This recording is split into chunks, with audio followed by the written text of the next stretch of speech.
Good afternoon. It's Tuesday the 18th of May and I'm catching a moment between the rain showers which have stopped me coming out for the past few days to do an unboxing out here in the reading nook. I have a cup of tea, I have a parcel, I'm going to find out what's in it in a moment. So here we go.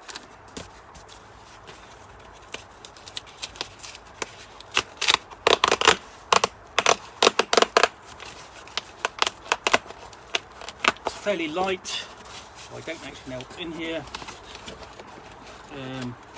and okay, it's small as well. This is the Undercroft number 13. This is an ongoing fanzine published by the Melsonian Arts Council, whom you'll know for Troika more recently. And this comes with quite a light cover, but let's have a look. A bit of damage on a bit of a printing error there, but it's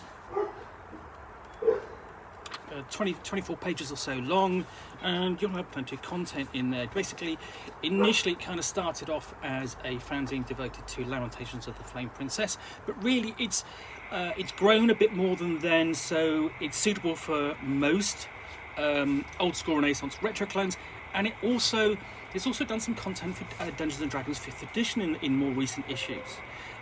So we've actually just really got 3 items in here: Familiars for Witches, So It's the End of the World, and You've Been Cursed. So Familiars of Witches, you've essentially got a table of familiars for witches, and there's the witch, there's the table, nice and simple. Roll a d6 and you might have an imp that dwells in your belly. While it's in there, you need to consume twice the normal amount of food and water. You're immune to poison, both mundane and magical, but you cannot bear or sire a child. You can vomit it up to do some main task or cast a first level spell for you, but sunlight burns their skin and they eventually want to go back inside your belly one way or the other. So you've got 6 different options there, quite odd and weird and horrific, and again that suits the sort of the dark tone of Lamentations of the Flame Princess, but it's that kind of horror that really almost fits any kind of retro clone. Unless you're doing sort of like high magic or something like that. So, and then you have End of the World. So the world has come to an end for you and everyone else around you. It's be it an alien invasion, zombies roaming freely, or a new ice age that results are much the same for the vast majority of the population, now gone, and those that remain band together, survive, scavenge, rescue, and or rebuild.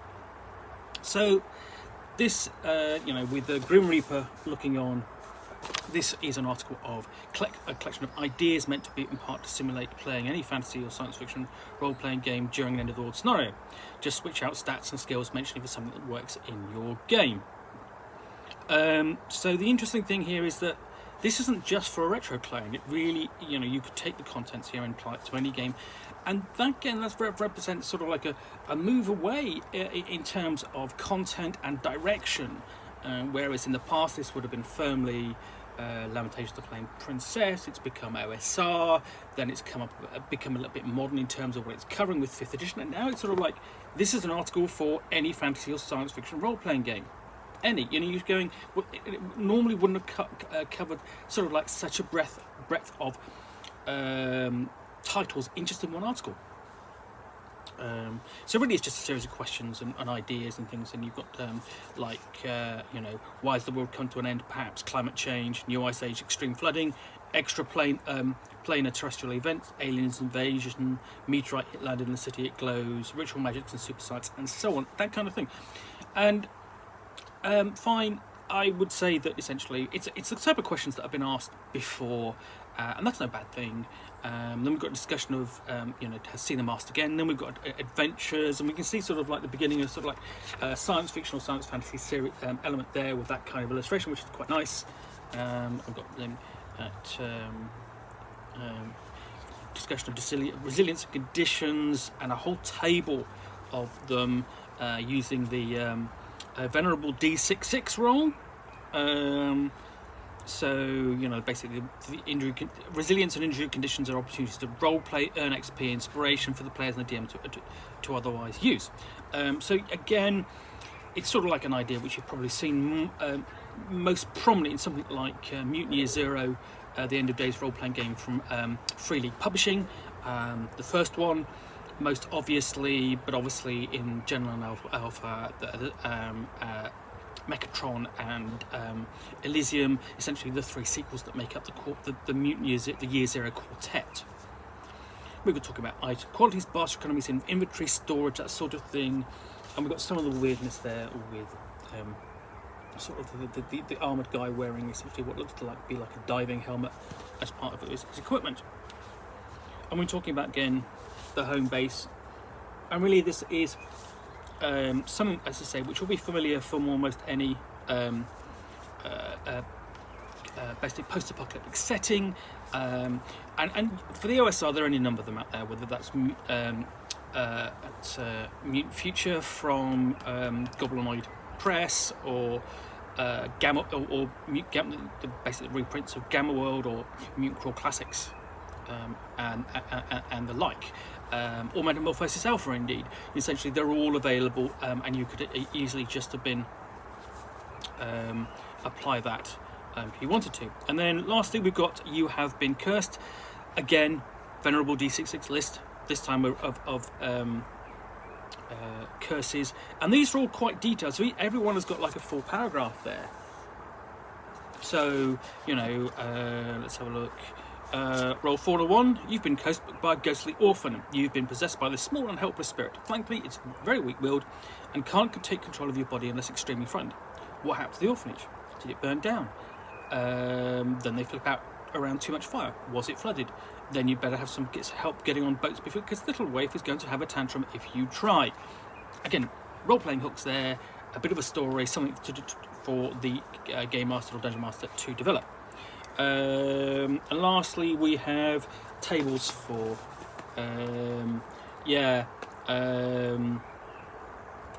we're going to basically for the earlier section on it's the end of the world. So basically working sheets which the referee can use to develop a game. So that's the Undercroft from Melsonian Arts Council. Nice little fanzine. I'll be reviewing this in a forthcoming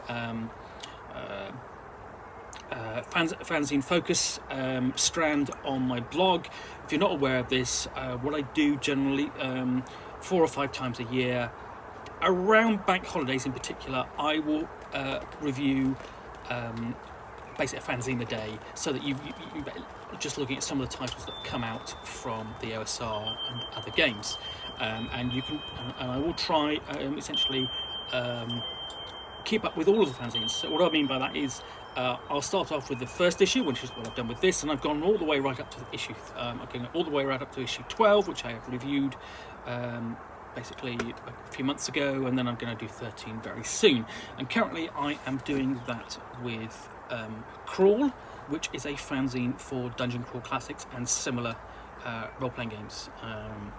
And I've also done it with Excellent Travelling Volume for Takamel, and I've done some for Black Pudding and so on. Essentially, if there are multiple issues, I mean, they're worth sort of like reviewing them sort of like over the course of their publishing history. So, yes, the Undercroft, number 13, available now from Melsonian Arts Council. Worth taking a look at. Again, thanks for watching another unboxing in the Nook. If you've enjoyed this, please do click the like button down below. And if you would like to add a comment and so on, I do take the time to read them. And lastly, if you want to hear about more unboxings in the more unboxings in the Nook, then do subscribe. I post these, try and post one of these every day, so you'll get to see me out here in the garden, in the Nook, opening a parcel and talking about its content and drinking tea. Preferably a nice hot cup of tea. So, again, thanks for watching, and I'll be back soon with another unboxing in the Nook.